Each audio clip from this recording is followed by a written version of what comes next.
আমরা দেখব টিভিটার প্রবলেমটা কি। এই যে ভার্টিক্যাল বার লাফালাফি করতেছে, আপনারা একটু ভালোভাবে বোঝার চেষ্টা করব কোন কোন জায়গা থেকে এই প্রবলেমটা হয় এবং কোন কোন জায়গায় সমাধান করলে এটা সঠিক সমাধান হয়, সেটাকে আমরা একটু দেখার চেষ্টা করব। আমরা জিনিসটা কাজ করার আগে আমরা যারা নতুন আছি তারা ভালোভাবে আগে চেক করব, চেক করে দেখে তারপরে কাজ করার চেষ্টা করব। এবং যারা এই ভিডিওটা দেখতেছেন অবশ্যই আগে ভিডিওটা ভালোভাবে দেখবেন, তারপরে কাজ করবেন। 10-15 সেকেন্ড ভিডিওটা দেখে কাজ করবেন তা তো ভাই হয় না। আমরা আগে প্রথমে এফএফসি কেবলটা ভালোভাবে পরিষ্কার করে নিব। পরিষ্কার করার পরে আমরা একটু সংযোগ দিয়ে দেখব তারপরে যে কতটুক কী হয়। 10-15 সেকেন্ডে একটা ভিডিও দেখলে তো আসলে হয় না।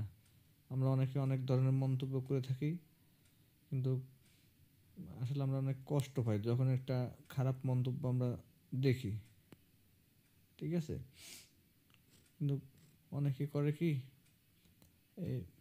1 মিনিট বা 20 সেকেন্ড 30 সেকেন্ড ভিডিওটা দেখার পরে যায় একটা কমেন্ট করে বসে, এটা কী ধরনের ভিডিও বা কী ভালোভাবে বুঝি নেই। আসলে সে ভালোভাবে বুঝবে কীভাবে? ভালোভাবে তো দেখেই নেই, তো ভালোভাবে বুঝবে কীভাবে? ঠিক আছে, এই যে দেখেন প্রথমে দেখছেন ভার্টিক্যাল বার প্রবলেম, এখন টোটালি ব্ল্যাঙ্ক। তার মানে কি, এখানে একটা সমস্যা সমাধান করার জন্য আসছি, আর একটা সমস্যা অলরেডি হয়েই গেছে, ঠিক আছে। অতএব এগুলো দেখবেন আগে। BGL-7 দেখেন ভালোভাবে, এবিডিডি 16 ভোল্ট আছে, ঠিক আছে। 3.3 এগুলো সব মনে ঠিক আছে, এখনও টোটালি নাই, টোটালি পিকচারই নেই। এখন কি সমস্যা আমরা একটু ফাইন্ড আউট করার চেষ্টা করি। আমি বারবার বলি, যারা সিনিয়র পার্সন আছেন তারা অবশ্যই এই ভিডিওগুলো স্কিপ করবেন, ঠিক আছে। যারা আমরা নতুন আছি, নতুন শিখতেছি, তারা অবশ্যই দেখবেন। একটু দেখলে এটা বেশি, এটা কোনো জাদু মন্ত্র কিছুই না। আপনি দেখবেন ভালোভাবে খেয়াল করবেন, তাহলে আপনি পারবেন নিশ্চয়, অবশ্যই। সবাই পারলে আপনি পারবেন না কেন? এখানে একটা রেজিস্ট্যান্স সমস্যা আছে, 100 ohms রেজিস্ট্যান্স। এক প্রান্তে ভোল্টেজ আছে, এক প্রান্তে নাই।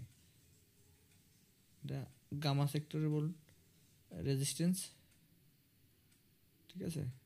আমরা এই সাধারণ জিনিস, এটা আপনি যদি কাজ করতে পারেন তাহলে আপনার জন্য অবশ্যই সাধারণ। যদি আপনি না বুঝেন, খুঁজে না পান, সেক্ষেত্রে আপনার জন্য অনেক জটিল হইতে পারে, ঠিক আছে। এটা আমরা মানি।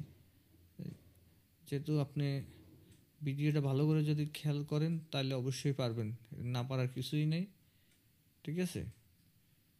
আমরা অনেকে অনেক ধরনের মন্তব্য করি। আমার পূর্বে যে ভিডিও ছিল, এক ভাই খুব কমেন্ট করছে একটা ভিডিও নিয়ে, আমার কাছে খুব কষ্ট লাগছে। কিন্তু আমি তো ফোন নাম্বার এবং আমার ডিটেলস সব বলে দিয়ে থাকি, কিন্তু তারপরেও একটা খারাপ কমেন্ট যখন করে তখন মানে আসলেই খারাপ লাগে জিনিসটা। এত কষ্ট করে করি, আসলে আমরা কি 4-5 মিনিটে কি ভিডিওটা তৈরি করা সম্ভব? আপনার ভিডিওর আড়ালে কতবার যে আমি বন্ধ করেছি, কতবার অন করেছি, তা আসলে সেটা আমিই জানি, ঠিক আছে। কিন্তু আপনারা তো বুঝতেছেন না। আমরা তো 20 সেকেন্ড 30 সেকেন্ড ভিডিওটা দেখে দেখেন যে এই সলভ হচ্ছে না কেন। দেখেন ঠিকই এখন ওকে, ভিডিওটি টিভিটি ওকে হয়ে গেছে, রেজিস্ট্যান্স প্রবলেম হয়ে গেছে, যার কারণে টিভিটি অন হচ্ছিল না। ডিসপ্লেটি প্রবলেম ছিল, ভার্টিক্যাল বার, তারপরে দেখলাম ব্ল্যাঙ্ক হয়ে গেছে, ঠিক আছে। এখন টোটালি সম্পূর্ণ ওকে টিভিটি। অবশ্যই ভিডিওগুলো আপনারা ভালোভাবে দেখবেন, খেয়াল করবেন কোথায় কী প্রবলেম। দেখা যায় এক একটা মডেলের এক এক ধরনের সমস্যার আসলে শেষ নেই, ঠিক আছে। ধন্যবাদ।